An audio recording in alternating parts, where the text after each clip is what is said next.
Yeah, in the last session we are seeing the abstract class, and I have taken an example there. Let us revisit the same example.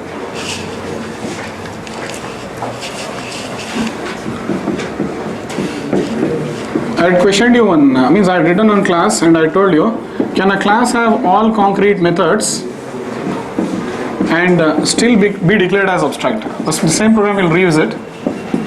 There's one more thing I forgot to tell. Same thing. See, can a class have all concrete methods and still be declared as abstract? Yes. Understood. Or other way of telling is, an abstract class can have all concrete methods also. Understood. So that's why that means other way of telling it. So anyway, but the question is now, can a class have all concrete methods and still be declared as abstract? Yes. Fine. Now why will you make a class as abstract? Sometimes we do not want to create an object of this class. Sometimes there will be a requirement. You do not want an object of a class to be created. Now what happens? You try to create the object. Class demo, PSVM. I told you very clearly. A. You can declare a variable of type what? This class. Okay, a reference variable you can declare. But if I try to create the object new A, what happens? The JVM will try to load this class. It will load. After loading the class, what it will do? Abstract classes are loaded. All data types have to be loaded. So after loading the class, it sees the class has a prefix called as abstract. So any class which is abstract, JVM cannot create an object. It will refuse to create the object and gives you the error. But that problem will not occur during runtime. That error will be reported during compilation time. That's one more benefit you have. So A is equal to new A is error. Are you clear with the problem? Understood? You cannot create. So now but these are concrete methods. Since they are concrete methods, I want to invoke them. You can invoke the concrete methods. So how to invoke it? So yesterday we decided to what to do? Class B extend now. Extends A. And don't write any code here. If you want to write extra you write, that's not a question now. But my requirement is not, if you want to write extra method M3, okay, that is secondary. But my requirement is what? I want to invoke those methods. That's my requirement. So for that, what will I do? I'll create B object. Now once you create B object, you can use superclass variable to subclass object or subclass variable to subclass object. That is your wish. So I'll use the superclass variable only to refer to the subclass object. And you know the rule. What members can be accessed from the object depends on the type of reference variable. Understood? So which object is created now? B object. M1 is there, M2 is there. These are concrete methods from class A. There are no members in class B. Valid or not? And A can definitely refer to this object. Understood? And I can call both the methods. A dot M1, A dot M2. Both methods will be executed. Understood? Both methods will be executed. No problem with this. So it checks again how it works. Checks in the B class, doesn't found, it will execute from superclass. Perfect now. You understood this concept. But the thing is now, there was another route which I could have done. Instead of having a subclass, I could have made this method as static now. This also is correct. Understood? So how will I invoke the methods now? Without creating an object. No need to create the object now. So which one is correct? Making it a static is better or writing a subclass is better? I'm checking how much of hoops you know. Writing subclass is always better. You are not supposed to modify anybody's code. Once a class is written, do not touch the code of any class. So even though it works, don't see it from the output point of view, see it from the design point of view. It will definitely work. Understood? But from design point of view, you are not supposed to modify this class. If I have written this class, I have written this class with some idea. Now why do you want to modify my code? Question is that. Understood? So what you write, I will not modify. What I write, you don't modify. Nobody will modify anybody's class. If you want, use their class. Else you write your new code. As simple as that. Why means? Because if a class is there, not one person will use that class. Plenty of people will be using the same class. You modify, it will affect many people. Because yesterday they had learned the class. Today you change it, now how many people will get affected? So never modify anybody's class or never modify an existing code like this directly. So that's why we'll extend. So for modification, what do you do? Extend and write subclass. That's how you do it. Are you clear with this? Both are correct. Okay. So now, are you clear with this? And this is definite interview question. See, some are definite SCJP questions. Definite. So some are definite interview questions. So now more of interview questions will come. Till now you have seen more of what? SCJP questions, because that was basic. But from now you will see more of SCJP also plus interview also. Now this is there in which one? Interview. In SCJP they cannot ask you what? Can a class have all concrete methods and BD? They cannot ask you like that. But definitely this question can come out in interview form. So all are important examples, and do not see the example from output point of view. Always observe the concept of it so that it becomes helpful for you in both the cases. Let it be SCJP or let it be interview. Clear this? Any questions? Okay, that's all about this. Code you can do now?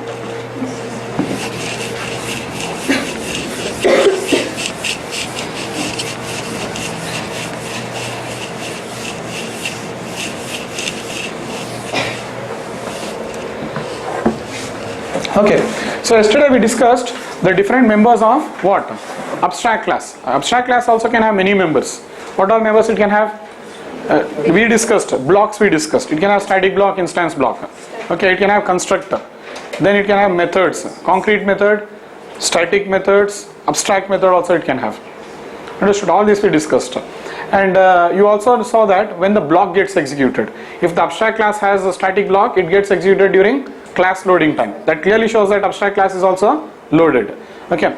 Then we saw the instance block and constructor of the abstract class gets executed when you create the subclass object. You cannot create an object of abstract class A, but definitely you can create an object of what? Subclass, class B. Definitely you create an object of this. So when you are creating an object of B, you know the flow. It is a subclass. So definitely the control will go to superclass. And here first the instance block and constructor is executed, then here also instance block and constructor will be executed. And remember how you write constructors. What rules is applicable to write a constructor in superclass and subclass? Same rule is applicable for writing constructor in abstract class and subclass. Understood? You know now, like if I use super here with some parameter, what should happen now? In B constructor I will use super and I will say x and y. If I tell this, so what should happen now? Now you should have one constructor in superclass, parameterized constructor in superclass. Which one? Abstract class. We are not talking on abstract class. We are not talking on superclass. And it's a superclass now. Abstract class is your superclass. Same flow. So to give a demo on this, I'll give an example. So if at all you write a constructor in subclass, and if you are invoking the superclass constructor, you should have a parameter here. And if you don't write, default constructor is added here also. Default constructor is added here also. Default constructor of B class will call default which one? In super will call the default. Means in the if you don't write any constructor, the compiler will add what? Default constructor it will add. Default super will be added during runtime, and this will call which one? Here also default constructor will be there. So definitely it will be invoking. If you want to see the flow, put the prints. Are you clear?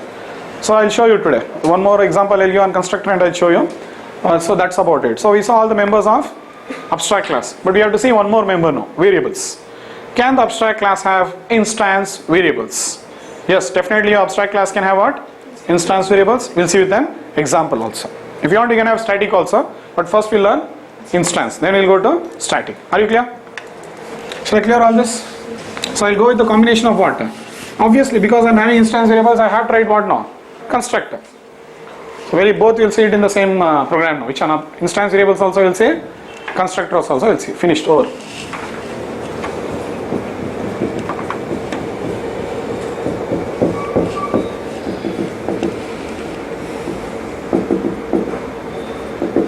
So what are P and Q? Instance variables. So how do you initialize them? You know you have very good initialization now. Int P, int Q. This dot P is equal to means create the conflict here. You know when to create the conflict and when not to create the conflict now. So create the conflict, initialize it. Okay. So we are more focusing on instance variables and constructor now, not on methods. Okay. This example we are focusing on that. If you want, you can write void m1 method. And if at all you are interested, you can make the class directly abstract. See, this class can be made abstract. And you cannot create an object of this class. Correct? Now valid? Understood? You can make this class as abstract. Now what will I do? See, everything is concrete here, but still it has been made as abstract.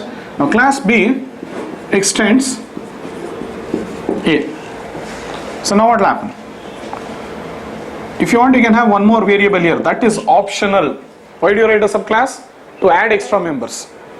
Understood? And here I am writing a subclass. If you want, you can. Shall I write an abstract method or not for you? You want or not? It's okay, no? Okay. So what will I do here? See this. Int P, int Q, int R. Because when I create B object, I have to initialize how many variables? 3 variables. So I'm getting it right now. Correct. So super of, how many will I send it to super class? PQ. And I'll say this dot R is equal to R. And if you want, you can write an extra method again, that is optional. SOP. Or you can override M1 also. You can override M1 because I want to print the value of which one? Okay, I'll do one thing. In M1 I'll print the value of PQ. Value of PQ is plus P plus Q. Understood? So in M1 method, what will I do? I'll say super dot M1 and SOP value of R is plus R. Valid? So I call BB is equal to new B dot M1, both methods will execute. That's it. So okay, let's see this now. Class demo PSVM. Can I create an object of A? No, I cannot create. But definitely I can create an object of what? B, because B is a concrete class. But to create an object of B, what am I sending? Arguments. You know the flow is very simple now. New B, what happens? Full memory for B is allocated. P is there, Q is there. Int P, int Q, it will have parameters, the constructor. This dot P is, same code will come into existence. You will have void M1. Okay, then you will have int R in the subclass. Then you will have the constructor.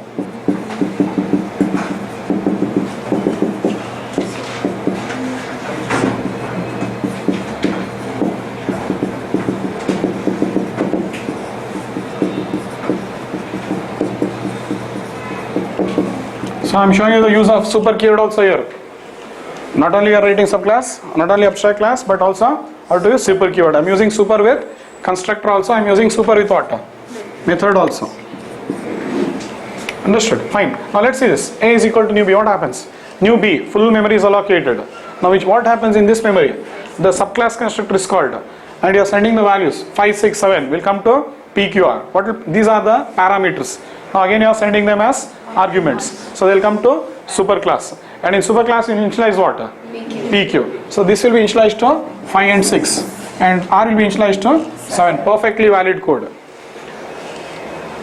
So this is how your abstract class can contain variables. And this is how you will initialize your instance variables of abstract class. From subclass you will initialize it. Why? Because you can't create an object of A class. How will you create an object of A class?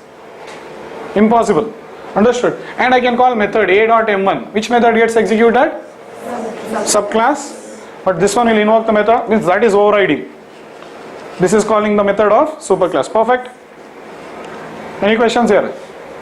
Okay. So this is how you, means abstract class can have instance variables. If you want, okay, means this is one of the prime interview question again. Okay, this and all they will not ask in SCJP. Okay, but or see, you think it's not ask means don't think they will not ask. Probable chances are high in interview, less in SCJP. Like that I mean. Understood? So the thing is, can an abstract class have state? They'll ask. You understood the question? Huh? Very tricky question. Can an abstract class have state? Yes, an abstract class also can have state. Now what do you mean by state? The value stored in instance variable.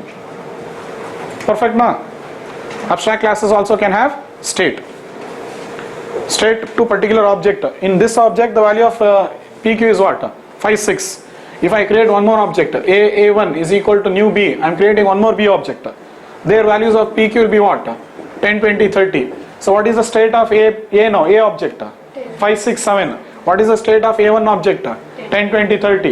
If I want, I can create A2 object is equal to 55, 66, 77. So the state of that object is 55, 66. So any value you can use, that's your wish. So all objects have state. Means your abstract class also can have state. Clear? Have you understood the tricky question? You know abstract class can have instance variables. But the question is twisted in what way? Can an abstract class have state? Okay, it's only English. Okay, fine. Then next, if I want, I can have a static variable also is equal to phi. Valid. There is only one copy. What is the variable name? You can take any variable name. What is the variable name? I'll take. Okay, you understand my z now? Static int. This is z is equal to 2. I'm scared to write z because it looks like 3. Okay. So are you clear this? And if you want, you can make it as final also. That's how final story it continues. Understood? So now what happens? Directly I can access what? A dot z. So it will print 2. Are you clear? So all members correct in an abstract class? That's all about abstract class. But the question is now, you understood how an abstract class works. How do you write it? Means deriving you understood. What members it can have you understood. How to use it you understood.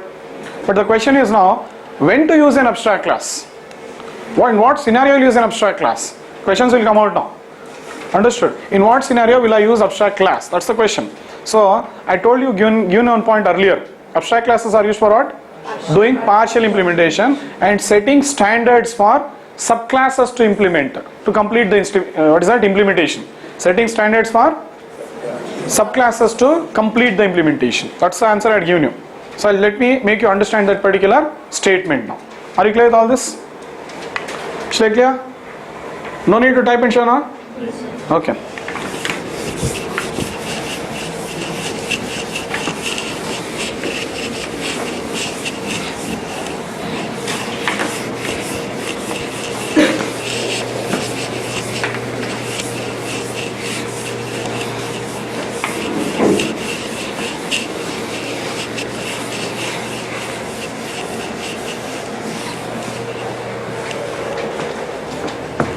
So let us take an example here. In some cases now, you will be unable to do concrete implementation. There will be scenarios. I'll give some examples now. Start understanding. 2-3 examples I'll give, automatically you'll understand. In some cases, when you are coding now, you cannot do 100% implementation. You want to do what? Partial implementation. You cannot do it. Requirement will be there like that. Example. One simple example straight away I'll say. There is a class called as animal. See this. I'll say void eating. One simple example I am taking. SOP, animal is eating. And I have one more method here, void sound. So see here, you cannot give any implementation for this method. What sound will you write there? Barking, roaring, understood? Or anything like hissing, snake, anything if you take, understood? So the different sounds we need now. So here I cannot do the concrete implementation. Okay, so what we do partial implementation. I'll take one more example. Okay, just see this simple example first. So here what we do, I'll write class dog extends animal. So here we are doing what? Partial implementation. Once I do this partial implementation, see here I give the body for sound method. SOP, dog is barking. Now your argument might be, why to, okay, now this method has to be declared as abstract. Class has to be declared as abstract. Okay, the class has, means, see here, in this case, I do not want anybody to create an object of class animal. Because if they create also there is no use, because sound does not have any logic. So obviously we are forced to make partial implementation here, and I'll make the class as abstract. To see to that nobody creates an object of this particular class. So this is what you mean by partial implementation. Now why did I do partial implementation? Implementation is, the benefit is here, you can write one more class. Class lion extends animal. Okay, void sound. SOP, lion roars.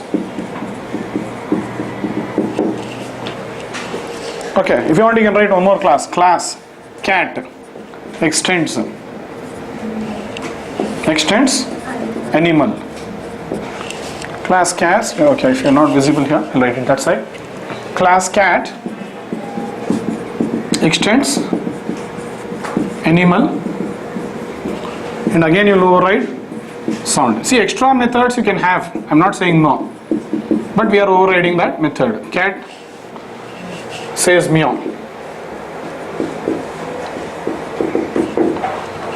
So here what has happened is, okay, see, I could have, now what is happening, first see the output first. After doing this, see now how brilliantly it works. Okay, see here, I can write animal. Now I have to create the object, but to create the object, I will not use subclass with subclass variable. I will use superclass with subclass object.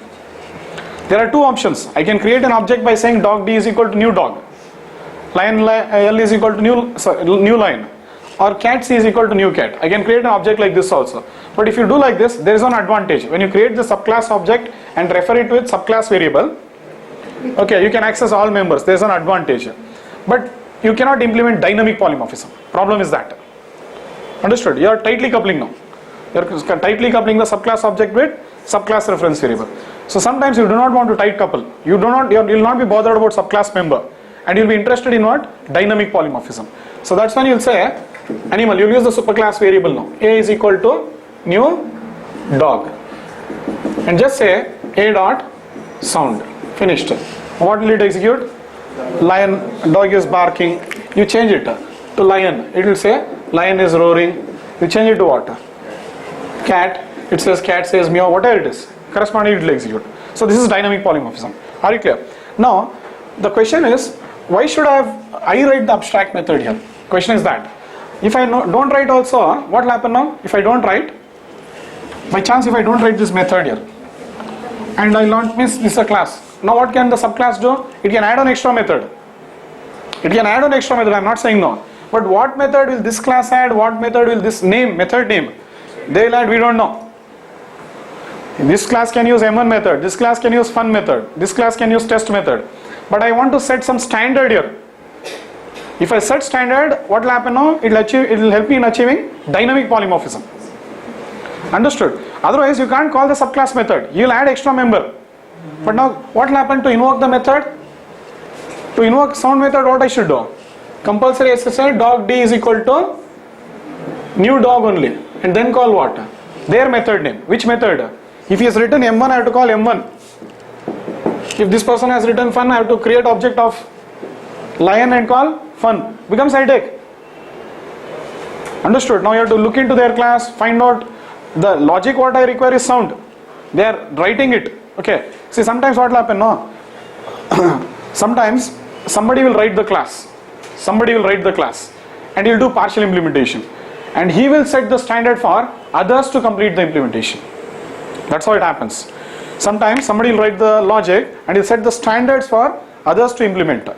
Now whose logic is comfortable, we can use that. Understood? How will you use? By using superclass to subclass. Tomorrow I want dog logic. No, I'll just change it to what? Dog. I don't like lion. Later on I feel lion is not, dog is not comfortable. I want lion logic. Change it. That also tomorrow you don't find good. You can change it. But only the object you are changing here.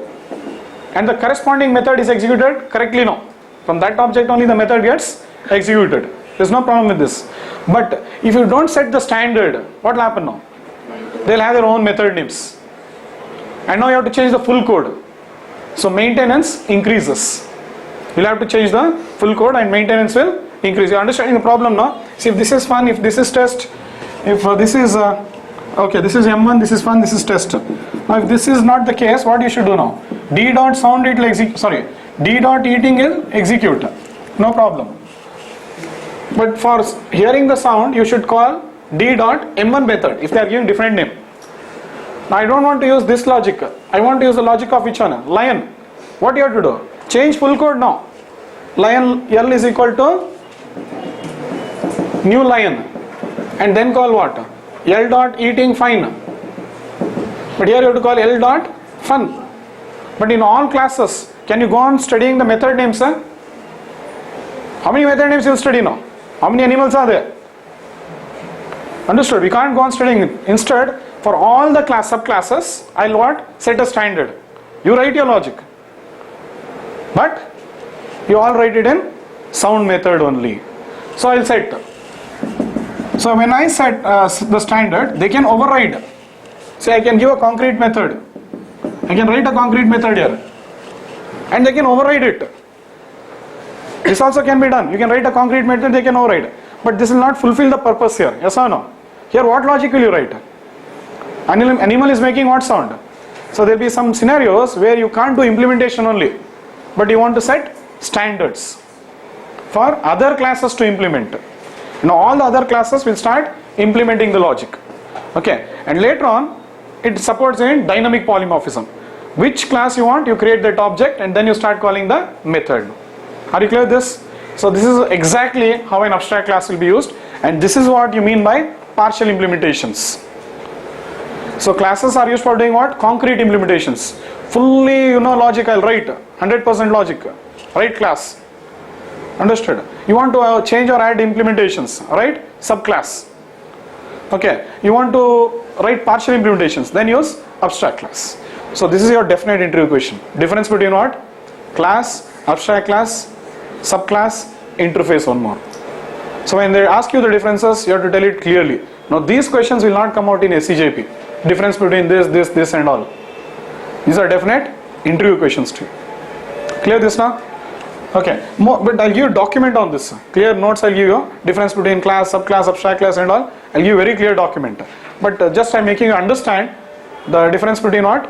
Class, subclass and abstract class. I'm just making you understand what is concrete implementation, partial implementation, understood, and adding or changing implementation.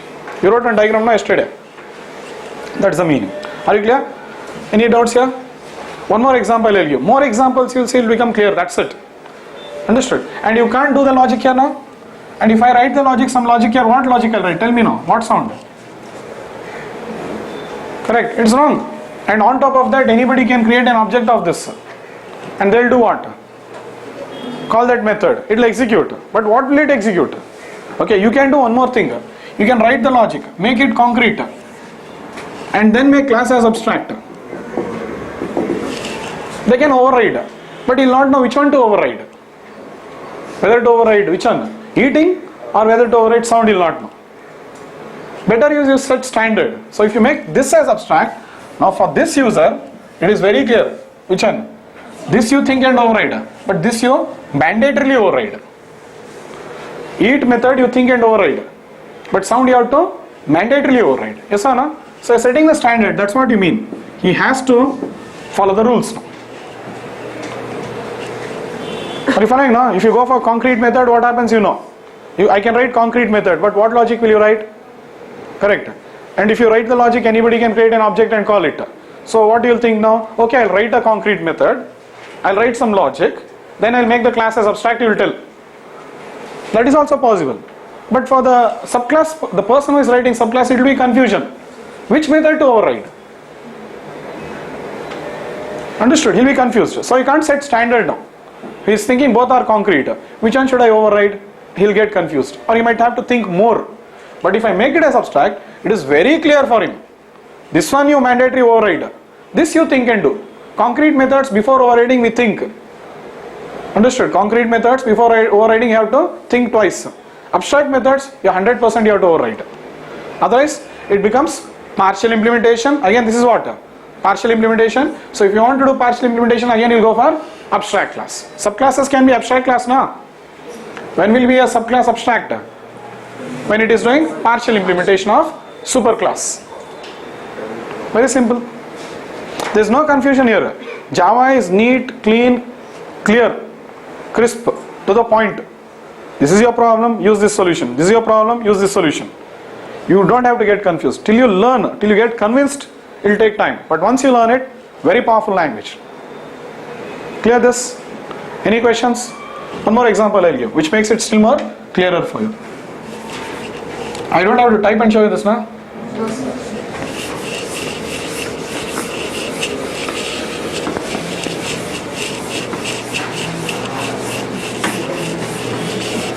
Okay, let us take one scenario now. Okay, yeah. First I'll write on code. We'll see the output. Or we can delete like this also. Better is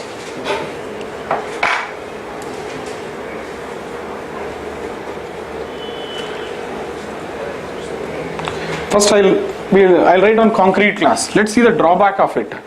That concrete class, if you change it into abstract class, you see what more better design it makes. Understood? First I'll write it in concrete itself.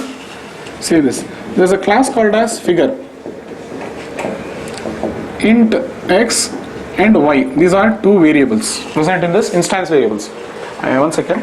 It's correct only, but I just need space for making my class as abstract. Class figure int x comma y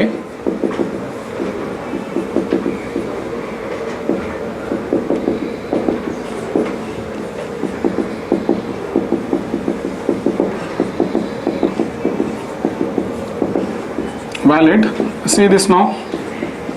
I have written an area method SOP. Return type is int. So what will I do? You have to return compulsory int. Mandatory. But what value will you return? So we have to return some value.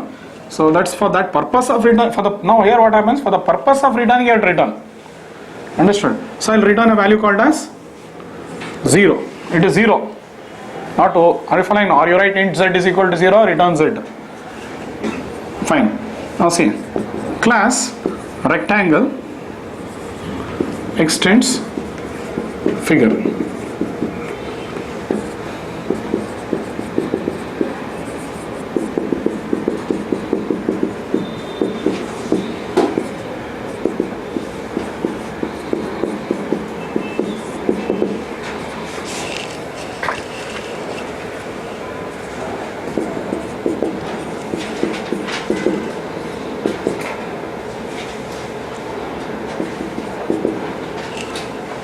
xy into p, I'll take p is equal to x into y, return p.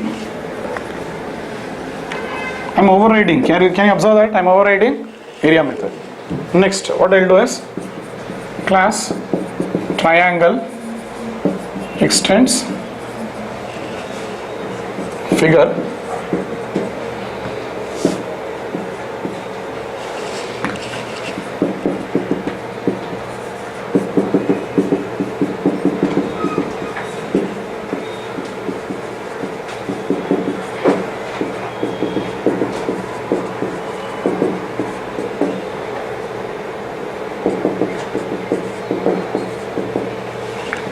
What is the formula for triangle? Half base into it now. So x into y divided by 2. You know how to use operators.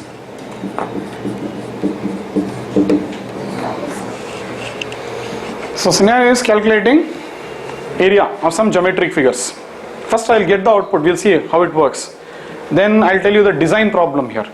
And for that problem you will see how abstract class suits best. This code works. There's nothing wrong here. Understood? Let's see the output. You type now, you get the output. See, I'll say figure f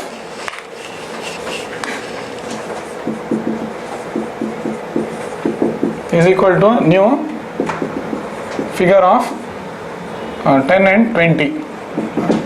Then I say triangle or rectangle, anything you can create. Rectangle t is equal to new rectangle something like 8 and 3. Two values I am passing. Any two values you pass, man. 8 and 3. Triangle t is equal to new triangle. We are creating subclass object and referring it with what? Subclass reference variable. That you see. If you want, you can go with superclass to subclass also. That I'll show you next. Understood? So see this, once the objects are created, figure object is created now. You know how the figure object is created? It will have x, y, it will have the constructor. See what members are there in the class? Same code will come into existence.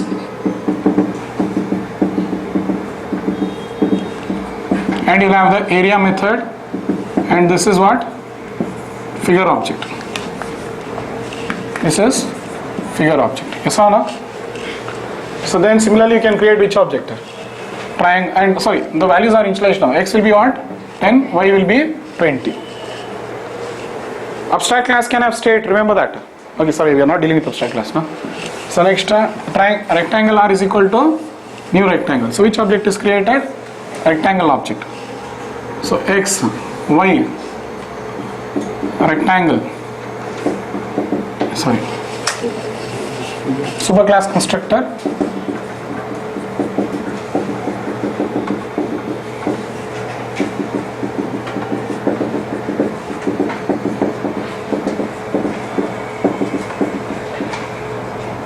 So I got an area in superclass plus, you know subclass members, no?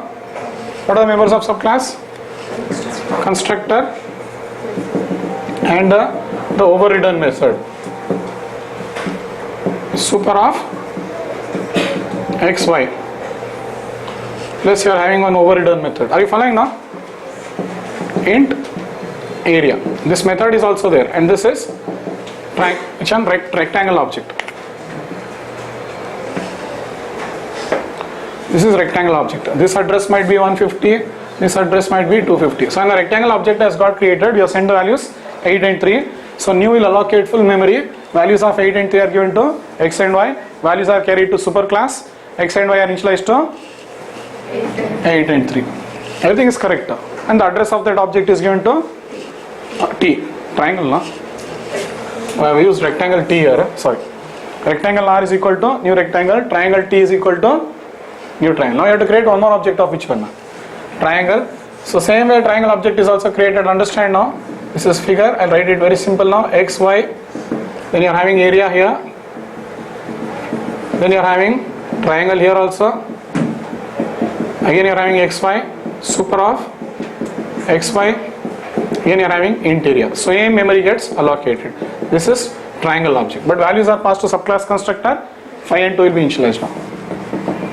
So all the three objects are created. All three. Understood? Now I can work. F dot area. Return type is there. Remember that. I can accept int result is equal to F dot area. SOP area of figure is plus R. Same way R is equal to R dot area. So I have used R already. I think which one I'll take? I'll take RES. Int result is equal to F dot area plus RES because I have used already R variable. Okay, then again I can say result is equal to T dot area. I'll get the value. What will be the value? No. T dot area, what is it? Triangle. Calculate. 5 into 10 divided by 2 is 5. I'll get 5. So it will be stored now. SOP in result I can print area of triangle is plus result. Same I can say R dot area. Return type is result. SOP area of rectangle is plus result. Everything works perfect now. What is wrong in this code? Nothing. You cannot identify any flaw only. Correct. But one flaw is there. If you print the area of figure, it is printing 0. It will execute, you will get the output. There is nothing wrong here. It will compile, you will get the output. But it is that answer is not convincing. You have created a figure object with what? Some values, 10 and 20. And later on you see that the answer is 0. It's not very convincing answer. Understood? So we don't like that kind of answer. So here one option would have been, I could see, otherwise we'll see it in the design form now. We'll see it in the design form now. Supposingly we'll create one scenario and then you'll understand the design. The scenario is, if I give you the assignment, I'm going to give the assignment for all of you. Okay, like calculate the area of some geometric figures. I'll give the assignment. So all of you will go and start coding now. When you start coding, you'll think, what should be the name of the class? The class name somehow you'll find out. You'll give select something like square, rectangle, triangle like this. Then next you'll think how many variables are required. Then you'll think how many constructors are required. Because you have to write the members now. Okay, then you have to write the method. Then you have to write the logic. Now how many methods to write, how many blocks to write, what block to write, all this confusion will start to. Yes or no? Now writing logic, this is how you have to think and write. Because when you write logic, you should always think. When you, first of all you should know now, you have to choose which data type will you go now. That is the first question for you now. I have given you some assignment, you start writing now. But which data type will you choose? Class, subclass, abstract class. So first thing is, in choosing data type you might make mistake. Second thing is, how many variables to give, you are making mistake. You might make mistake in what? Writing blocks. Whether to write or not you don't know, whether to write constructor or not you don't know. So fully you get confused. Instead of that, I'll make it very simple. What will I do? I will write the superclass. Which class? Figure. So I am writing now. Understood? I'll almost all set the framework for you. I'll almost all set the framework or standard for you. It's also known as framework. Understood? So I'll set the framework and I will make this method as abstract, because if I write this class, I cannot do any concrete implementation here. What logic will I write there? It is turning out to be wrong now. If I write, what is the problem? Anybody can create an object, and and when they calculate the area, it will give some answer as 0. Nobody is convinced with this. Understood? So it's going to be wrong now. Understood? So that's why I'll be forced to make my method as abstract, because I'm doing partial implementation. What is the partial implementation I'm doing? I'm having two instance variables and one construct. That's partial. Now I'm forcing others to go with what logic? Area method only. Why? I can go for dynamic polymorphism. Simply I'll write the code now. Instead of creating objects like this, I'll write what? Figure f is equal to new rectangle, finish. Now I'll get the area of rectangle. Figure f is equal to, I want triangle logic. F is equal to new triangle, I'll change. So what happens? I can work with that object. I'll just show you. But what is this concept called as? Dynamic polymorphism. But dynamic polymorphism is helping me achieve what? Abstraction. Following this, it is my class variable and it is working with your object. What a terrific performance. I am reusing your code now without looking into the members of your class. You are seeing how Java supports reusability to what level. So when I set the standard, are you following the advantage now? So now this becomes abstract and this class also is abstract. That is what I want. I do not want anybody to create an object of my class, because if they create, it's going to be false logic. What it will execute? So once the standard is set, all of you, it is very easy. One person will extend and write the logic for rectangle. Another person will extend and write the logic for triangle. So what will I do? Very simple.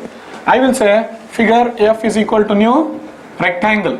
Create the object of which one? Create it properly. And then I'll say f dot area. I'm getting the answer now. Who has written the logic? You. I'm using your code now. Am I bothered about what is the code you have written there? What code you have written, I don't know. But I'm getting the output. What is the output I'm getting? I'll get the result. What more do I need? Understood? So it is unclear for me how you have written the logic. You might have written the logic in 1,000 lines. You might have written the logic in 1 line. I'm not bothered, but it should give me the correct answer. And you are doing it. If you are not giving me the correct answer, I will not use your class. I can decouple now. So I'm setting the standard for others to implement. Now who implements best? I'll pick that. Are you following now? Who implements best? I'm going to pick that class now. This is what is dynamic polymorphism. So dynamic polymorphism is helping you to achieve what? Very high level of abstraction. Very, very high level of abstraction. Understood? And for achieving abstraction, which data type I am choosing? Abstract class. So abstract class is a data type used for implementing OOPs. Yes? Check out now. Using an abstract class, we are doing what? Encapsulation. Yes? Then you can then encapsulation. If you want, you can do polymorphism here. If you want, you can do inheritance. Or if you want, you can achieve abstraction also. Yes or no? And abstract class is giving you very high level of what? Abstraction. Understood? Now here it will contain partial implementation. Here it will contain partial. So what will happen now? If I do like this, if I don't want rectangle, see, there might be many people who have written rectangle object, a rectangle class. Now who implements best, I'll take that. Not only rectangle, I can choose what? Triangle. I'll write more. Circle also I'll write, square also I'll write. But first understand 3 classes. Are you clear with this? So next, one more thing you see now. So if it is abstract, now I cannot create an object of which one? Figure now. That is what I wanted. Now you create an object of what? You can create an object of rectangle and triangle, valid. Okay, now what will f do? Directly, this is error. This is error. But one thing f can do, you can directly say r dot area, t dot area. That is fine. But otherwise also you can tell f is equal to r. What will you say now? F is equal to R. F dot area I will tell now. Sorry, F is equal to T we will take first. F is equal to T. Now F refers to which object? Now this figure object has not been created. F is equal to R means what? You are giving the reference of rectangle to figure. F is equal to, sorry, T I have written, na? Triangle, sorry. So F is equal to T. Now F will refer to which object? Triangle object. What members can be accessed from the object depends on the type of variable. Yes, correct. Which one gets accessed depend on the type of object. Correct. Dynamic polymorphism. So then next, again I can say one more line instead of this. What you say? F is equal to. Okay, here it is over. Okay, I did this now. Area of. Okay, after that you can do this. Now again instead of this one for rectangle, what you say? F is equal to R. F dot area.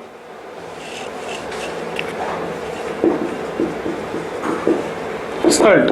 I can print SOP area of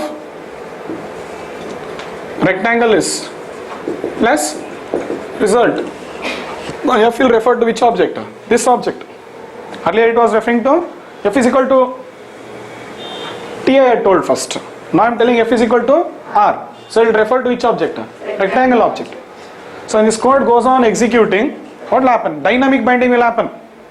F is equal to R, execute, first F is equal to T, execute from triangle object. F is equal to R, execute from triangle object. Like that it can continue. Understood? So criteria for overriding is always object. And we are seeing plenty of concepts here. What all you have learned till now, all concepts are coming here. Overriding you are seeing, abstract class you are seeing, dynamic polymorphism you are seeing, superclass variable referring to subclass object you are seeing. So what is the advantage of superclass variable referring to subclass object? Because it helps in dynamic polymorphism. Superclass variable referring to subclass object helps you in dynamic polymorphism. What is the advantage of dynamic polymorphism? It gives you high level of abstraction. And you can change anybody's code. Are you following it now? Write that point. What is the advantage of superclass variable referring to subclass object? I told you, I think I given you this point earlier. Still write, most important point. What is the advantage of superclass variable referring to subclass object? Answer, it helps in dynamic polymorphism. What is the advantage of superclass variable? Superclass reference variable referring to subclass object. It helps in dynamic polymorphism. What is the advantage of dynamic polymorphism? It helps in high level of abstraction. And abstraction means understood now. You don't know how he has written the code. I don't know how you see. I am using your class. Figure F is equal to new triangle. How you have written the logic I don't know, but I am getting the output. That's all I should be bothered. So this is what is reusability. Are you following now? This is what is reusability. Advantage of abstraction is what? Why do you do abstraction now? Reusing and avoiding complexity. Understood? Again, what is the advantage of abstraction? You wrote the second point you wrote. They have written one first point you have written is what is the advantage of superclass variable referring to subclass object? You have written the answer as dynamic polymorphism. What is the advantage of dynamic polymorphism? High level of abstraction. Next question. What is the advantage of abstraction? Reusing and avoiding complexity. That's it. We are coming back to the same final answer. Which one? Reusing and avoiding complexity. Understood? Wherever you go, Java roundabout, it will come back to the same point. Reusing, avoiding same complexity. Not Java, OOPS is like that. Understood? And this is so powerful. After you design this data type will run in what? Any operating system. That is one more powerful feature of this. Your abstract class can run in. You will fully put effort and design this code now. Later on, you want to run in another operating system, welcome. Without one single effort, your code can run in any operating system. You understanding now how the language has been designed? Yeah? Any questions here? Perfect now? Many points are there. Just to repeat again, because see, this is don't see this as output. Terrific example this is. You are seeing many concepts. What all concepts? Step by step you see it. Abstract class, you are seeing how an abstract class is getting used. You are saying abstract class can have instance variables, means abstract class can have state. You are saying abstract class can have what? Constructor. Okay. Then you are saying inheritance. Abstract class can be inherited. Inheritance you are saying. Overriding you are seeing. Understood? Dynamic polymorphism you are seeing. High level of abstraction you are seeing. Reusability you are seeing. How many words I put here? Less only. That is my observation. If you can observe still more, well and good. But in complete reference, if you take this example, it looks like a simple example, but a very terrific example. This example is picked from what? Complete reference. And he has not explained to you in this level. Understood? It doesn't mean that he cannot explain. He can. But you don't have patience to read. And one more thing is, size of the book will increase. Correct or wrong? Now when you buy the book, what will you see? Pages, no? That's the problem. Clear? Any questions here? Understanding abstract class? 2 more examples here, it will become more comfortable. But now let's get into other things. Okay. So this is one brief introduction to what is an abstract class. Now I have to move to the next data type. That's why fast I have to finish. Understood? That's all about abstract class. Now I have to show you what? How to pass abstract class as argument. That is more crucial now. So again it will be what now? Called by reference. And we'll see now how to do it. Very interesting story here. If you know this, here what is happening? F is a variable of type abstract class. Correct? And the value of R and T is given to F. Correct? It is in local scope. If you want to give it to a variable in another scope, that is parameter. If you want to give the value of this to another scope, means method, you have to send it as argument. There is no other option. Understood? You have to send it as argument. So there the parameter will be of type what? Either you can have abstract class type or you can have subclass type. If you have it as abstract class type, you know what is the benefit. You will get dynamic polymorphism support. Understood? If you have it as subclass type, it is restricted. It cannot access other data types. That will be the problem. So which data type you will have as your parameter, that you decide. I show you both. Are you clear? So I'll be showing you now how to use abstract class as argument and parameter. I'll show you that. Means you can send abstract class also as argument. Yeah? Okay. Before I proceed, one last thing here. See, this is a very brilliant class. You can write how many ever subclasses you want. I'll clear this. This is done now. Okay. If I want, see this. These 2 classes are supporting you calculating triangle for only what? This abstract class is right now. Right, this abstract class is right now supporting you to calculate area for only 2 classes. But I want this class to support circle also. But circle has how many dimensions? Only 1 dimension. Means you require radius. Now I can say class circle extends figure. But circle constructor will have how many parameters now? 2 parameters. Yes or no? So that is when what we do, we start overloading. See, for square, figure and all. So here you add one more constructor where? In figure class. In figure class you add it. So abstract class can have overloaded constructors. Very clearly you are seeing now. And there is a technical reason why you are doing it. Simply I am not overloading. Understood? So see more things. So what will I do now? Class, circle. See, don't get confused. This constructor is there in figure. Understood? I will write it inside that. Class circle extends now what? Figure. Then what will you do? Int. No, here you don't have anything. It's there in the superclass. Send the values. Int x, take only 1. Super of x. Initialize only 1 variable. So y will be in circle object. Y is not initialized. And I don't want it to be initialized also.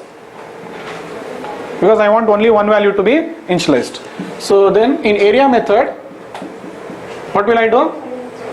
I'll write int p is equal to, sorry, I'll take one variable int, which variable I've taken? Something like z, int z, okay, z is equal to any value take man. Int what then? What I'll take? Int L is equal to x into, now you have to multiply x into, you know the formula no? Pi r square, 3.14 and all you have to write. but that time the result will be double. So better you change the return type as double, or you multiply. Just understand the concept. You multiply it with what?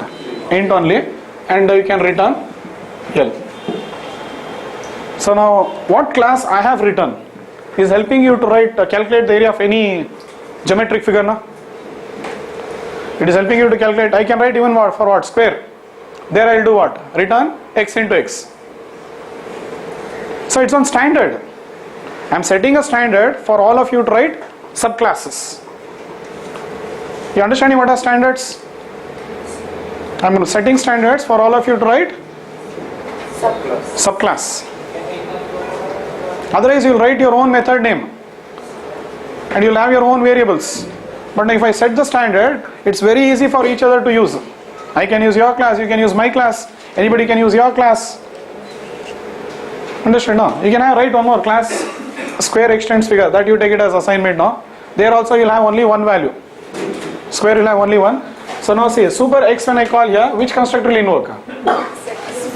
Figure with one value will invoke. I wanted that only to invoke. That's why I added one more extra constructor in class figure. Simply will not add constructors. Simply will not add variables.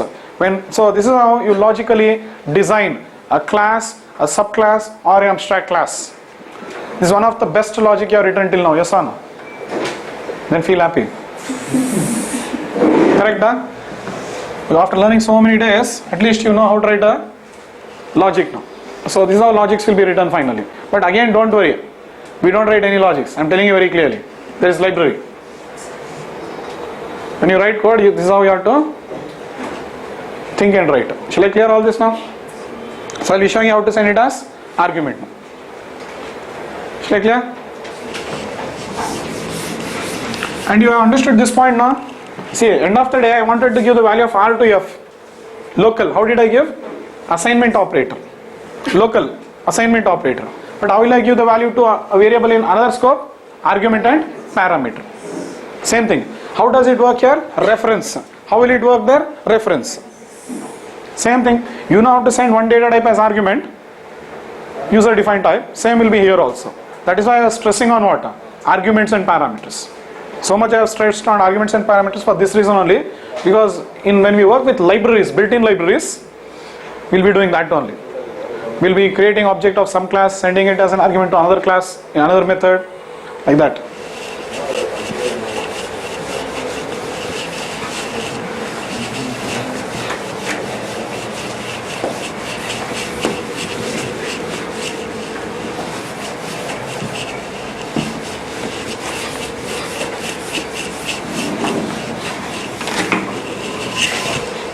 You take your which one, that animal, dog, cat example. It will be easy for us to work. Just because I have to use what? So I have to send the abstract class as argument. Class hello I will take. You know which is our abstract class now? Our abstract class is animal now. If you want, you can send the figure class also. But I am using which one? Animal class. So class animal. This class is there. Which are the two methods? Eat.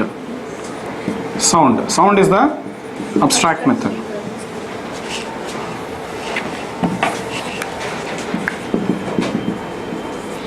Okay, now what?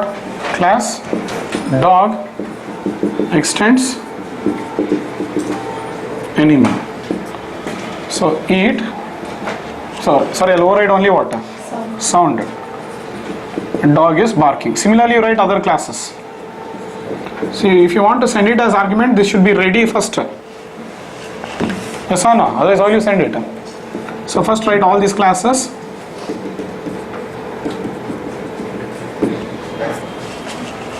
Look, my parameter in void m1 method is of type animal. So you should understand now. For this I have to send an argument of type what? Abstract class. Means I have to send the address of an object of type animal. I have to send the reference of animal object. But can I create an object of animal object? No. So what I have to do now? PSVM. Okay, see this. I can create object of hello. Hello h is equal to new hello. valid. Hello object is created, no doubt about this.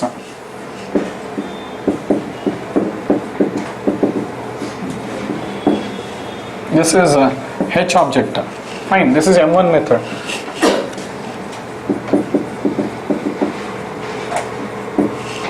Perfect. Animal object has been, still we have not created anyone. Hello object has been created. Now can I create object of, for that I have to send the address of what? Means for this I have to give a value of type animal only. Z can refer to an object of type animal, that's the problem. Understood? But you cannot create an object of animal here. Yes. Now you can create an object of subclass. Yes or no? Which object you will create now? Instead of animal, A is equal to new animal. Dog object you can create. Dog D is equal to new dog, or you can also say animal A is equal to new dog. Both are correct. And you can send both. So which object is created now? Dog object which will have eat, sound, which is abstract. Then again sound, which is concrete. These are the members of animal. These are the members of dog. So now this address, you are referring it with what? Okay, D variable initially. Let's take it like that. Let the address be 250 reference value. Now I can send, see this. Earlier H dot M1. See this also. Animal A is equal to null. Okay, if I send H dot M1 of A, what will happen? Here after getting it, I will call the methods. More than that, I will not do anything. Z dot eat, Z dot sound. That's all I am going to do. See, in the first case, animal A is equal to null. I cannot create an object of A. But if I send the argument of A, null pointer exception will occur. Yes or no? Null pointer exception will occur. Next, dog D is equal to new dog. Yes, D can be sent. What will be the output? Dog is barking. Or if I want, I can send A now also. Here, this case. Don't get confused. There are two A's I use same. But earlier, if I had sent, if I comment this and send, it would have been null pointer exception. But if I comment this now and send A, it will print dog is barking. The reference value. This value will be given to Z. Z will refer to this object. Call by reference. Whatever say. It is, you know how it works locally. How it works locally, no? How does it work locally? A is equal to D is valid, no? The value of D is given to A, no? Same story. The value of D is given to what now? Z there, but only in different scope. So in local scope we use assignment operator. In different scope we use arguments and parameters. Same story coming back. If you want to give the value of one variable to another variable, it can be any type of variable, primitive or reference. First of all, if you want to give the value of one variable to another variable, they should be compatible first. If they are compatible, now you can give the value. But where and all you can give the value? Either in the same scope. If they are in same scope, I'll use assignment operator. If they are in different scope, I'll use call by means arguments and parameters. Now what is the argument? It depends. Okay, if it is primitive, it will become call by value. If it is user defined data type, it will become call by reference. That's all. Are you following this now? If it is user defined data type, call by reference. That's it. So A is equal to D. Same thing. What works locally will go there now. Fine. See this. Not only dog. I can send what? Cat. Now what happens? Cat says meow or something. Okay. So dynamic polymorphism now. Understood? So then again if I want I can say lion. Lion is roaring. You can send A now. Anything you can send. That's your wish. Okay. But remember I can send D also or A also. Both are valid. In this case superclass variable is referring to subclass object. In this case same class variable is referring to same class, no problem, but A is now referring to subclass object. So this Z also will refer to subclass object. Value will be given, same it is. Okay. Now whether to have your parameter as abstract class type or subclass type, that you decide. If you have subclass type, what will be the problem? Dynamic polymorphism. So problem might be there, because if you are having it becomes, you can send only dog object now. I cannot send what? Lion object. I cannot, because they are in a different hierarchy now, because it is hierarchical. Animal is not related with what? See, dog is not related with lion, but earlier both were subclasses of animal. Understood? So that's why if I have animal, I can send both dog, cat and lion. But if it is animal, I can send only, sorry, if it is animal, I can send all the three. But if it is dog, I have to send only dog. Because dog and lion are not related. Dog and cat are not related. So you decide how you set the parameter now. Both are correct. But always, generally, it is better if it is wide. Okay, but don't think, again I'm sorry, both you'll use. Sometimes you'll go for subclass type also, sometimes you'll go for superclass type also, it depends on the scenario. Sometimes you don't want other data types to enter here. Requirement will be like that. Sometimes you don't want other data types to enter here, so that time you'll make it as dog only. Sometimes you want all the data types to enter, that time you'll make it as superclass. See, the question means you should take the decision. You developer should take the decision how broader you are going to keep the parameter. Supposingly, if your parameter is type double, all values can be given to double, no. But if I restrict my parameter to be of type byte, only byte can be given. Same thing here. The broader, okay, you can send that many arguments. But again, sometimes you will not need it. Sometimes I want only int. Sometimes that time you'll go for int. You want any value, then make it as double. Same here, if you want, means the broader it is, you can send any number of arguments. Here broader means, for primitive it will be big size, but here it will be superclass. For primitives it will be data type, understood, the double and all you can use. But for user defined data type it will be superclass, that's it. Big means in user defined data type, big means superclass data type. Clear? Fine. Similarly you can return now. What is there in returning? See this, return type you keep it as animal, that's it. You write whatever code here, that is secondary, but return type should be what? Animal. Means animal A is equal to new dog. Return A. What happens now? H dot M2 I'll call. What happens? M2 method, what it will do? It will see the code gets executed. Animal A is equal to new dog. Okay, one object gets created first somewhere here. The value of this will be what? 350 some address. Return A means you are calling the method now. This is the caller method. That is the callee method. So callee method will give the value to caller method. Earlier caller method was sending the value in arguments and parameters. Caller method will send the value to callee method. In return type, callee method will give the value to caller method. Correct. But what is the type of value? Reference value.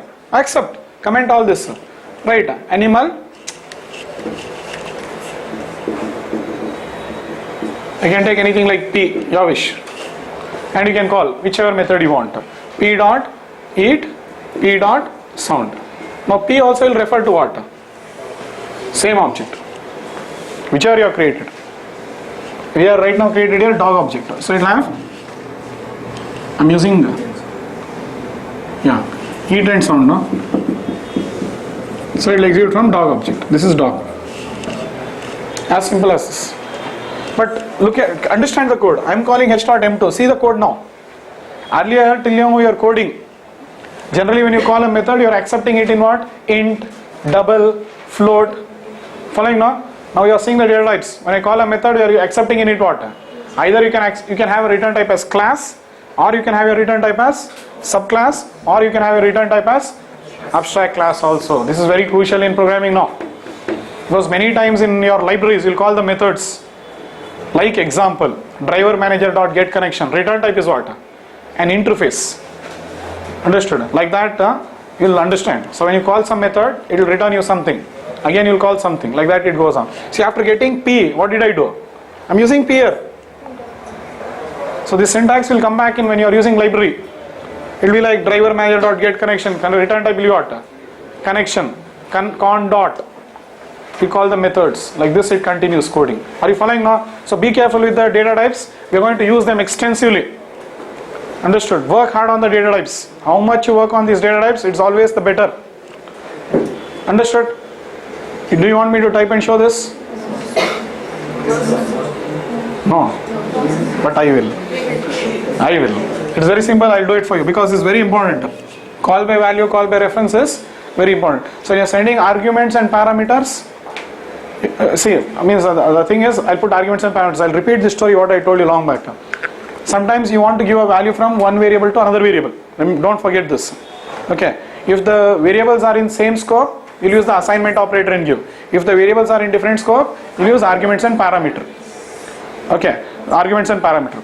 So the method which is containing the value will send the value to that's called as the caller method. Caller method will send the value to callee method. Caller method side we call it as argument. Callee method side we call it as parameter. Understood? Then the caller method will send the argument, but the type of argument also will depend. If it is primitive data type, it will be called by value. If it is user defined data type, it will be called by reference. That's it. You always do not forget this basic. Similarly, if callee method wants to give value to caller method, correct, but it will be going with return type. See this return type. It's not void. It's not int. If callee method wants to give value to caller method, it is of user defined type. And that user defined type is abstract class here. It is not class, so you can return any data type. Are you following? So it will come here. Means what? Your intention is what? Giving a value from callee to caller. Again it depends. If it is primitive, it will be primitive value. If it is user defined type, it will be reference value. That's it. That's it. And work hard on this. This is very important example. Actually you are neglecting. Now you will not understand the importance of this. So I'm stressing so much. Why? Taking one example here. Arguments and parameters are crucial in programming. So important they are. Clear? Okay. I'll clear this and type it for you now.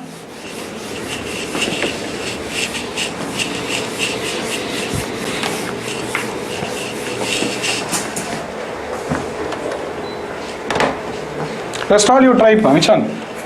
Figure, triangle and all you can type.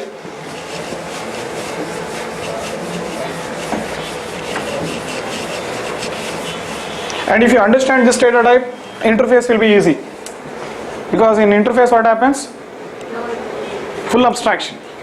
Here partial abstraction, there it will be full abstraction. So work hard on this.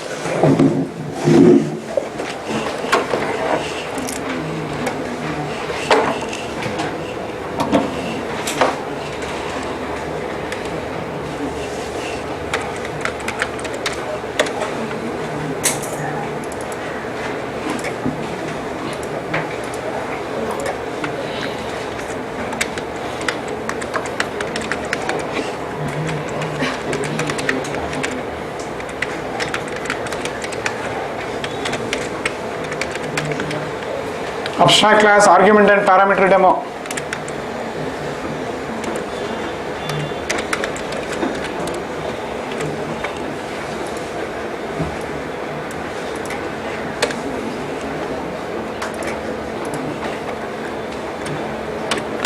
So first write your abstract class animal, void eat.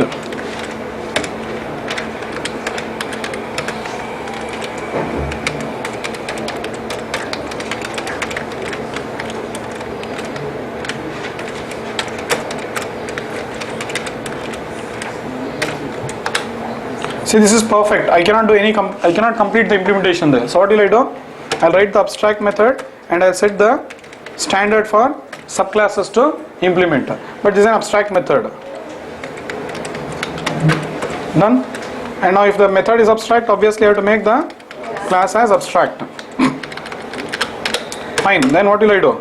Class dog extends animal. If you want, you can write more.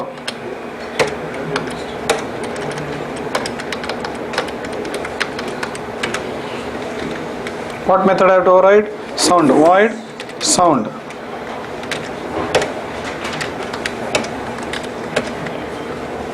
See, your abstract methods can have return type also. That was the concept in that figure area.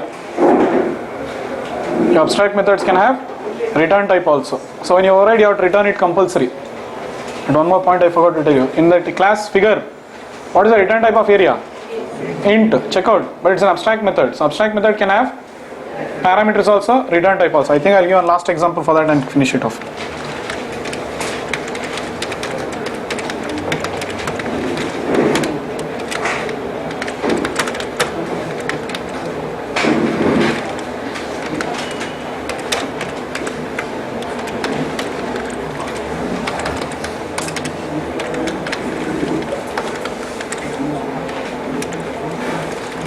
Like this you can write any number of animals, it's your wish. So lion is roaring, you can write.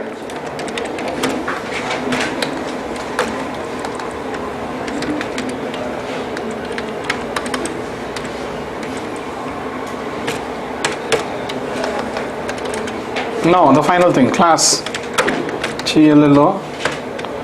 Yeah, see this. I want to send it as an argument to which method? M1. So I will keep my parameter as what?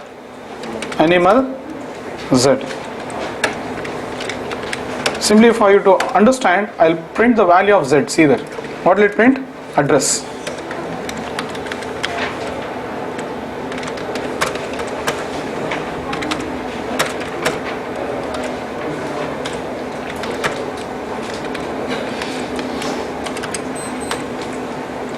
Class hello.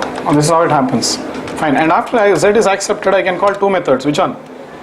Z dot eat and Z dot sound. And if you want, you can make this also as final. Understand? It's better you make it as final. Otherwise, what will happen? I can say Z is equal to null now. Understood? Why we do final? Z is equal to, if I tell here in the beginning, can I call the method? Or I can say Z is equal to new object, I can say no. I can modify it. So if you don't want this to happen, you can make like this. So abstract variables also can be made as final. Better you do. Parameters, better you do final. Till now you are not done. So always see to that your parameters are final. Okay. Because anybody can modify it while using it.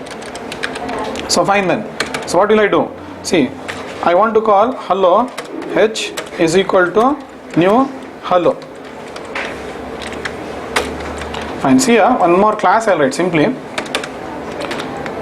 Okay, first one second, let me, okay. H dot hello.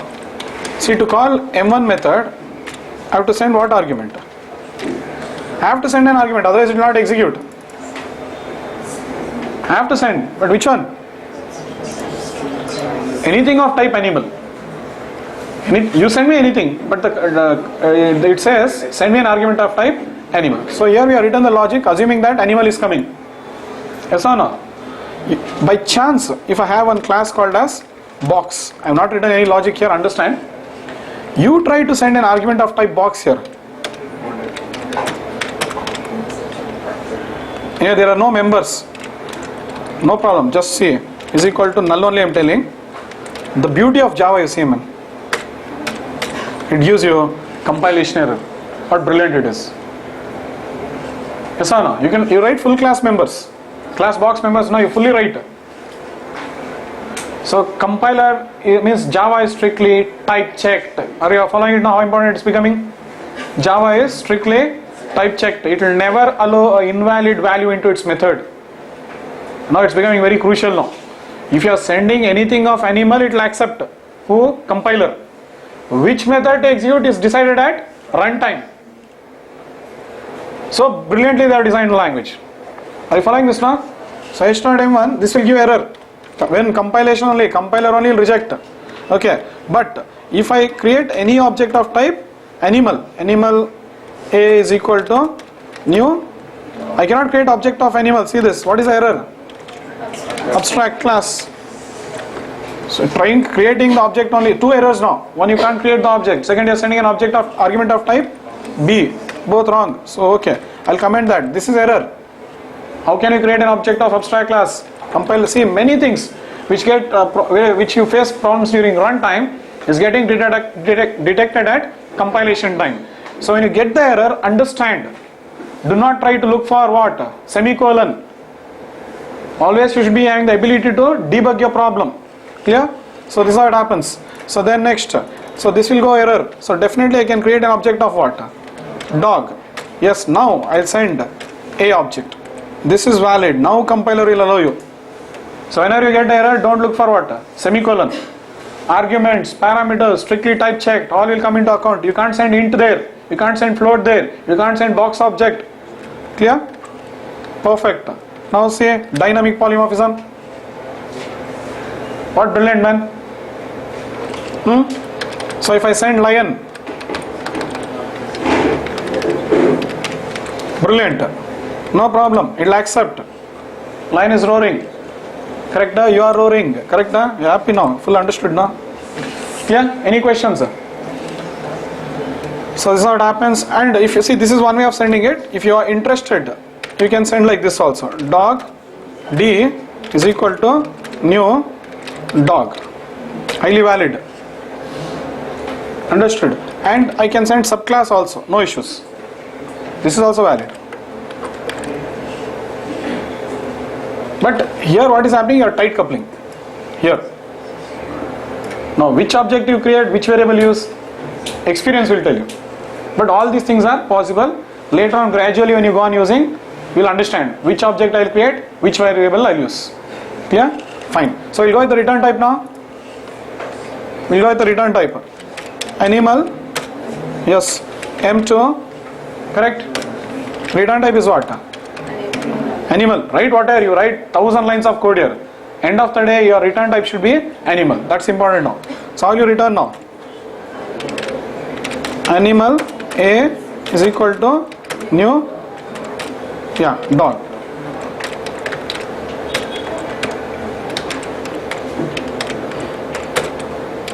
Valid code, 100%. If you want to print that address there also, value of, if you want, you can check the address there also, no? You want to check it. Address I didn't check there, here you can check reference value. Value of A is, check the reference value there. Now when I call M2 method,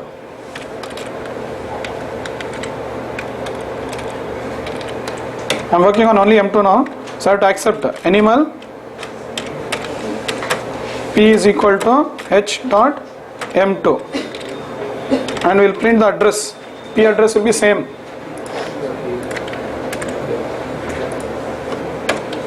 P is a variable of type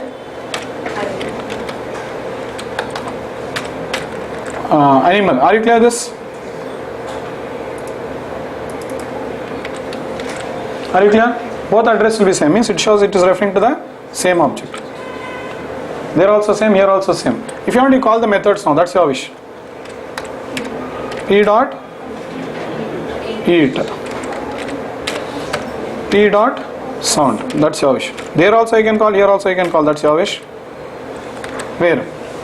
Here also you can call, here also, that's your wish. Clear this? Now, one more thing. Yeah, I think this is much sufficient. Yeah, are you clear this? Learn how to return user defined rate. They are very crucial. Very, very crucial. Are you clear? Okay. One final example where you'll have abstract methods having return type and abstract methods. The concept is what? Abstract methods can have return type and parameter. Last we'll see. And I think you only can write this logic. See this class arithmetic int add int x int y. I don't want to write the logic.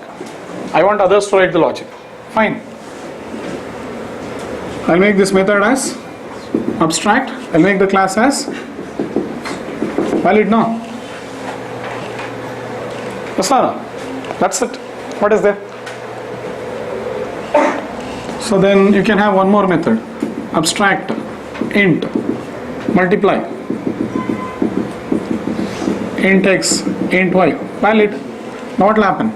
Class, you can give any name and write hello extends arithmetic. Now see this, I am overriding now. What am I doing?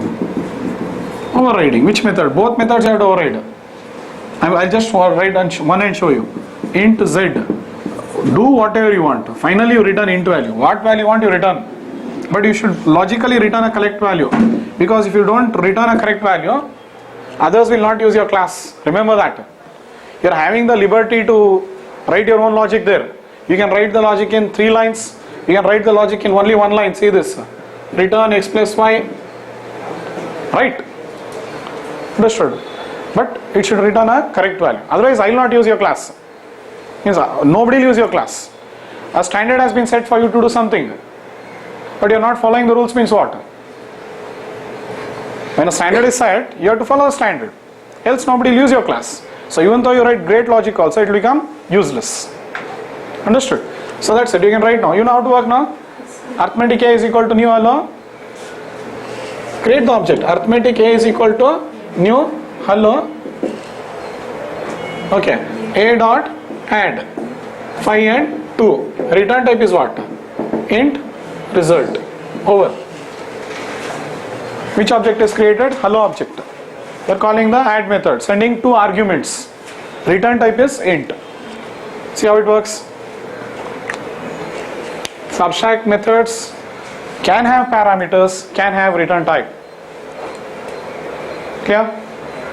One data type is so big, man. You know what was an abstract class earlier. Now you are understanding what is an abstract class. Clear? Work on these rich data types. Java is very rich in data types. Very rich. Any questions here? Any other questions you are having in abstract class? Sir, abstract class with concrete methods. Ah. In which scenario I don't want to create object? Okay, our question is, can a class have all concrete methods and still be declared as abstract? That topic I had explained. Means, and I told you, why do you do that?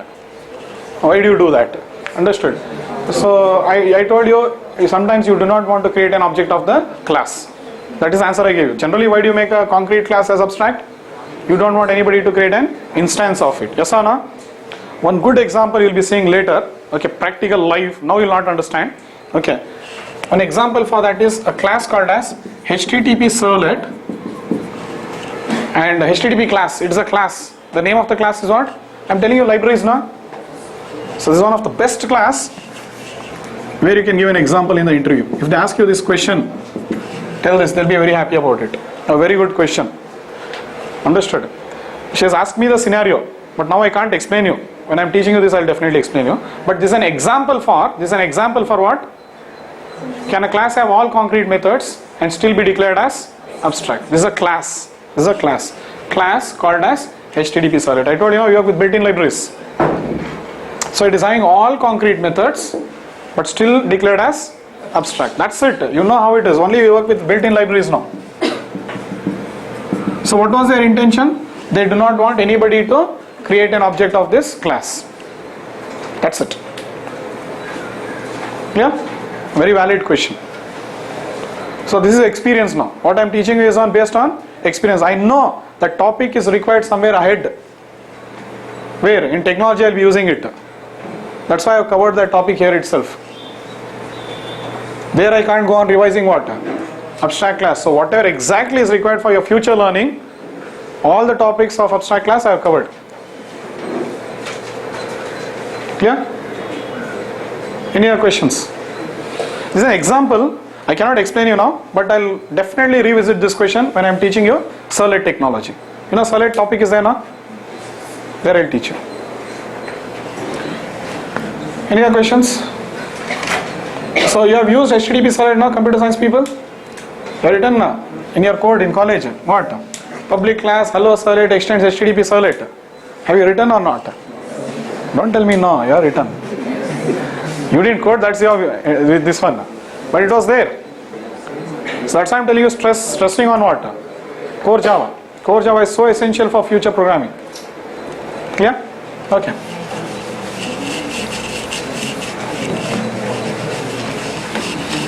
So generally you get doubts why you know. Here, in fact, as the class progresses, all your doubts will be clear. Because I will be teaching you from very advanced level. My vision is far. So keeping that vision, I will be covering Core Java here. Like how it is used in technologies, how it is used in libraries, and how it is used while we program in applications. So too many things I will be covering. And how it is used according to you, Core Java. What?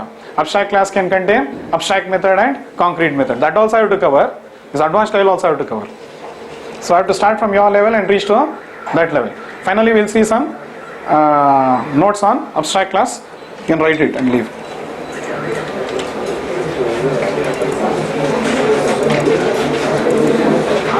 Write it and I'll give you more notes on all the data types. I'll summarize later. Okay. And I'll take only one class on difference between all the data types. Any time in your lifetime, before going to an interview, come see that one video and go. You'll clear any interview. Just only one class. Difference between class, subclass, abstract class and interface.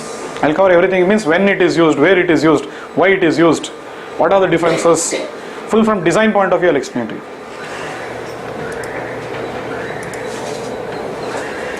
Right, you can write these few points, but more I'll compare later after I complete interface. So heading is abstract class. First, to start off, it's a user-defined data type which can be used for what? You know this point now. It is also an user-defined data type used for implementing hooks. So abstract class is not abstraction. Abstract class is used for implementing what? Encapsulation, inheritance, polymorphism and abstraction. All the four, not only abstraction. Are you clear? Next, it is used to do partial implementation and setting the standard for the subclasses to complete the implementation. These are the two crucial points you have to tell in the interview. Without this, you will not be selected. Clear? Okay, they'll ask you what is standard. That time you have to go on explaining. Understood? So fine. A class that is declared as abstract is called as abstract class. Now your style will start. Okay. Abstract class may contain concrete method and abstract method. Your story. You are good in this. But if a class has abstract method, then the class should be declared as abstract. Correct now? According to you. Now an abstract method is a method which is declared without an implementation. This is the syntax. Yes or no? It will not have brace. But it has to terminate with semicolon. Okay. If a class includes abstract method, the class itself must be declared abstract. As in an example. Are you clear? Full simple notes I got here. The next. An abstract method should not be declared as static and final. Yes, most crucial. An abstract method should not be declared as static and final. Why? If it is final, you are stopping overriding now. Understood? But you want that to be overridden. And if it is final, what happens? You cannot override. You are stopping it. So that's why. Who will give error? Compiler. Check it out. Then next, why should abstract methods, static methods not be declared as abstract? Because if it is static, you can call it without creating an object. Abstract is only helping you to stop the creation of instance. Understood? But if it is static, it can be called with what? Class name, no? You can call it with class name. But if you are calling it with class name, what will it execute? It does not have a body only. It does not have an implementation only. Very simple. Understood? How good you are in your basics, the advanced topics becomes that much easier. Static methods get executed only by class name. See this. Class A, static void M1. Some method is there, just static void M1. If I make this as abstract, what is the meaning of abstract? It should not have a body. So you remove it now. If you remove it, I'll call now A.M1. What will it execute? No logic, no implementation. So that is the reason static methods cannot be declared as abstract. The reason why static methods cannot be declared as abstract is what? Because static method should contain the body, implementation. Understood? And they can be accessed with class name. Understood? They can be accessed with class name. Just if you want in this example, the same example I'll show you. See, this is abstract method. I'm making this method as final. Just see, I'll not even write class dog. I'll comment all this. Everything I'll comment. Not only that, I'll comment everything. That single class only will not compile. See there.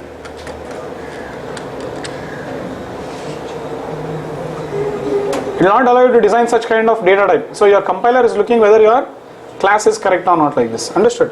Next, I'll make it as static. Illegal combination of modifiers. What a brilliant language, man. Why do you struggle so much for compilation? Do not struggle. As long as you are, I think I should increase the fonts, sir. Is this visible when I showed you? Okay, just I'm showing it back. So an abstract method, where were we? An abstract method should not be declared as static and final. An abstract class also should not be declared final now. Because your intention of creating an abstract class is what? You want a subclass. Understood? It has to be extended. You cannot stop inheritance of what? Abstract class. Again type, you will get compilation error. These are all your definite tricky SCJP questions. They'll make abstract, they'll make final, they'll give you ask the output. Very tricky. Understood? Fine. Next, abstract classes cannot be instantiated, but definitely you can have a reference variable of it. Yes or no? You can have a reference variable of it. Then next, when an abstract class is subclassed, the subclass must override the abstract methods and provide implementation for all the abstract methods in the parent class. If it does not, the subclass also must be declared as abstract. Next, a single abstract class is subclassed by many classes that have a lot in common. The next point. A single abstract class is subclassed by many classes that have a lot in common. What is common now? The implemented parts of abstract class. Understood? But also have some differences where the abstract methods which are overridden by subclasses. Get this point? Understood? Why do you write a subclass? It is here. Okay. A class containing all concrete methods can be declared as abstract. This is generally done. This is done generally if you do not want to create an instance of a particular class. And lastly, an abstract class can have the following members. What all members it can have? I have already shown you all. Static variables, blocks, methods, instance variables, blocks, methods, and I put the point there. Abstract class can have state. And lastly, it can have a constructor. Clear? Why they are allowing constructor in that? Because you have to initialize instance variables now. That's it. Any questions about abstract class now? No? Okay. Thank you then.